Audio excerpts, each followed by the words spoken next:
Na Zemlji se dešavaju čudni događaji. Čumanstvo je zaboravilo kako letjeti na mjesec. Misija Artemis 2 je provela 4 astronauta oko mjeseca. Šta je novo u ovom svemirskom letu? Ništa. Mnogi od vas još nisu rođeni kada su astronauti prvi put letjeli na mjesec. Godine 1968. oko mjeseca su letjela 3 čovjeka. Projekt se zvao Apollo 8. Nakon pola stoljeća ljudi su ponovili ono što je već učinjeno. U prošlosti je čovječanstvo vrlo marljivo proučavalo mjesec. U 1960. godinama gotovo svaki mjesec je na mjesec poljetala letjelica. Bilo je i po 10 lansiranja u jednoj godini. Automatske stanice su kružile na orbiti oko mjeseca. Letjelice su slijetale na površinu mjeseca. Roboti su izvršili mnoštvo mjerenja. Više od 100 automatskih misija već je proučilo ovu planetu uzduž i poprijeko. Čovječanstvo je napadalo mjesec kao da od toga zavisi život na Zemlji. Do danas je mjesec doslovno prepuno stataka letjelica i aktivnih stanica. Mjesec je najskuplje groblje robota.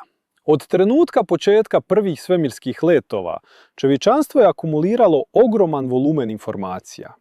Nauka savršeno poznaje okolne uvjete na mjesecu, pored mjeseca i na putu ka mjesecu. Ranije su naučnici rado pričali o budućim lunarnih bazama, o tome kakvi moćni teleskopi će biti postavljeni na mjesecu, kako će se u uvjetima niske gravitacije mjeseca proizvoditi novi materijali, kako će mjesec postati transportni čvor za osvajanje drugih planeta. Sve je bilo spremno. Rakete, svemirski brodovi, svemirska odijela, sistemi za održavanje života, komunikacija i druge tehnologije. Ali tada su letovi na mjesec naglo završeni, bez objašnjenja. Dugo desetljeće o mjesecu se jednostavno zaboravilo.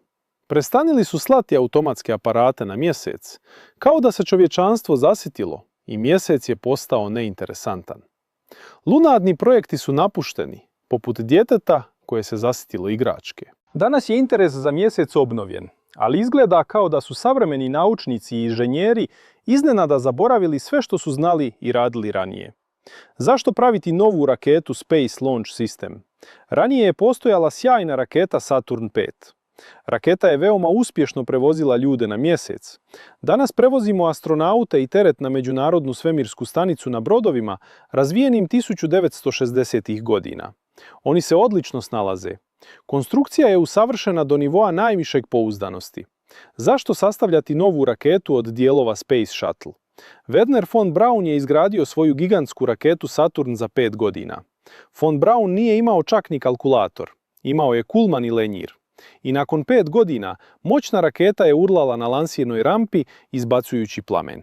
Space Launch System se pravio 10 godina. Skupili su navodno novu konstrukciju od dijelova Space Shuttle. Računali su na supermoćnim računarima i stalno su odgađali rokove završetka. Razvoj Space Launch System koštao je budžet male države. Na kraju čovječanstvo nije dobilo ništa novo. Ponovili su davno postignuto. Prethodna misija Artemis 1 bila je još čudniji korak unazad. To je bio bespilotni let. Brod je obišao mjesec i vratio se na Zemlju. U brodu su sedali manekeni obučeni u zaštitne prsluke. Unutar ovih lutaka sakriveno je mnogo senzora za merenje radijacije i preopterećenja. Kao da još uvijek nismo sigurni da li će čovjek preživjeti putovanje do mjeseca i nazad. Ali uticaj leta do mjeseca na ljudski organizam odavno je proučavan na mnogim ljudima. Pre pola veka na mjesecu i u njegovoj blizini boravilo je 24 ljudi. Svi su preživjeli nakon leta. Niko nije umro od radijacione izloženosti. Neki žive i danas. Na primjer, Buzz Aldrin, drugi čovjek koji je kročio na mjesec. Veoma vitalan starčić. Zašto slati manekene u zaštitnim prslucima? Da li se plašimo radijacije koja je bila bezbedna pre mnogo godina? U 1960. godinama svet je stajao pred crno-belima ekranima. Ljudi su vjerovali da ćemo uskoro leteti na mjesec na odmor. Turističko putovanje na drugu planetu delovalo je kao bliska budućnost. Prošlo je više od pola veka, ali mjesec je za nas danas jednako nedostižan kao i za ljude srednjeg vijeka. Šta se dešava? To nije napredak, to je remake filma kao u Hollywoodu. Ponovno snimanje stare priče za mlade gledaoce, uz dodatak novih specijalnih efekata. U stvari, serija misija Apollo bila je pozorišna predstava. Sletanje ljudi na mjesec snimljeno je u studiju. To se savršeno vidi na službenim fotografijama. Ali najvažnije je da za let ljudi na mjesec uopšte nije potrebna super teška raketa. Kakvo iznenađenje! A zašto ih onda prave? S ovim pitanjem moramo da se suočimo.